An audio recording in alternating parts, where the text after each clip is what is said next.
Tim Lidik Unit 3 Sundit 3 Direktorat Narkoba Polda Jabar mengembangkan informasi pada hari Rabu tanggal 30 Juni tahun 2021 sekitar jam 15.00 WIB di Jalan Cisaranten Wetan nomor 17 DRT 004005 Kelurahan Cisaranten Wetan Kecamatan Cinambo, Kota Bandung.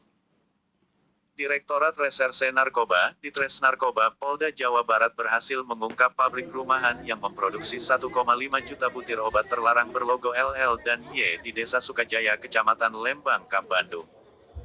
Kabid Humas Polda Jabar Kombes Pol, Erdi Acaniago mengatakan awal terungkapnya pabrik rumahan di Lembang ini, setelah pengungkapan di Tasikmalaya yang memproduksi obat terlarang serupa.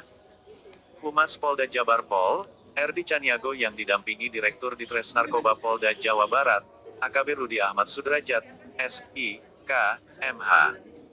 Saat konferensi pers Jumat tanggal 8 Juli tahun 2021 di Tasikmalaya, kita menangkap 5 orang yang berinisial Sun, pemilik pabrik di Tasikmalaya, Kurir AB, IT, dan S Peracik. Dari pengungkapan didapatkan barang bukti sekitar 300 butir obat. Kemudian penyidik melakukan penyelidikan dan menemukan pasangan suami istri berinisial MAT dan VS yang merupakan pemasok bahan baku. Dari hasil pemeriksaan tersebut akhirnya polisi menemukan ada pabrik rumahan pasokan bahan baku, yakin di Lembang berada di tengah pemukiman warga, dan warga sekitar tidak mengetahui adanya aktivitas terlarang itu. Humas Media Purna Polri Perwakilan Jawa Barat Rudi Agus M. melaporkan. Dengan jajarannya terkait peredaran atau home industri pembuatan obat-obat terlarang. Jadi di sini saya mau sampaikan di awal pengungkapan yang sudah dilakukan, ya, ini berawal di tanggal 12 Juni 2021, di mana koordinasi kerja Malaya Kota ini mengungkap home industry yang berada di Tasikmalaya. Nah, dari situ kita menangkap 5 orang dengan inisial 1 SYM, kemudian yang kedua adalah AS. SYM ini sebagai pemilik dari home industry tersebut. Kemudian yang kedua adalah AS sebagai kurir. Kemudian AB, S, dan S sebagai peracik. Nah, dari pengungkapan di Tasikmalaya tersebut didapatkanlah barang bukti sekitar 300 butir. Kemudian 1 kardus karet jenisnya berisikan 100 bungkus masing-masing, terus berisikan 1000 butir. Kemudian 2 unit mesin cetak, mesin cetak merek logistik. Kemudian 1 unit oven, kemudian 2 unit timbangan, kemudian 2 buah alat pres,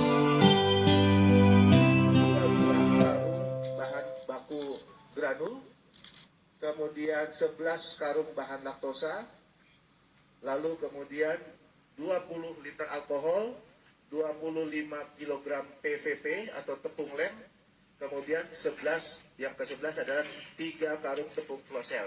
Itu yang ditemukan di Tasik. Nah, dari situ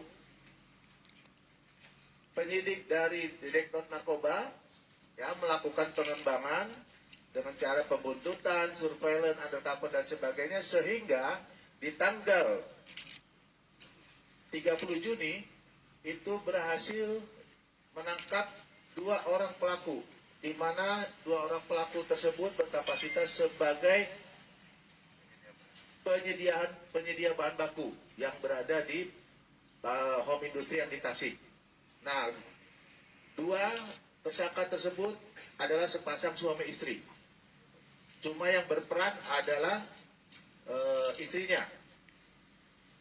Nah, dari hasil kita kembali ke kejadian home industry yang ada di sana.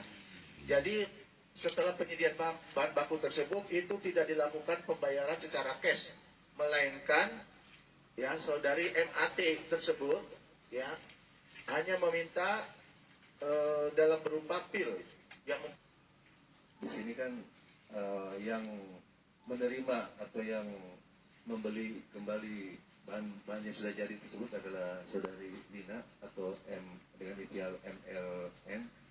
Itu dijual, didistribusikan ke daerah Jawa Timur, Surabaya. Kemudian sebagian lagi ke wilayah Pulau Sulawesi dan Kalimantan. Jadi tidak dijual di sekitaran Provinsi Jawa Barat. Ya, lagi. Berapa lama ini, Pak? Untuk home industri di sini di Desa Sukajaya ini di Lembang, menurut pengakuan saudara SS, 4 bulan yang lalu, dari sekitar bulan Februari katanya. Ini menimbulkan halusinasi yang sangat tinggi. Ya. Dan itu dijual ke Surabaya retail atau dipasok ke bandar? Kenapa? Yang dijual ke Surabaya oleh tersangka itu retail atau ada yang menampung di sana? Ada yang menampung. Sudah ada yang menampung. Ada yang memesan malah di sana. Jadi begitu bahan baku ini jadi di sini, dikirim ke sana sudah ada yang menerima. Ya. Sebetulnya bahan baku pokoknya itu Transpenil ini adalah obat untuk pegal-pegal, ngilu-ngilu, linu-linu ya. Ataupun orang yang sakit Parkinson biasanya. Sebetulnya untuk itu, untuk penyakit itu, untuk pasien itu. Namun disalahgunakan pemakaiannya dengan melalui dosis.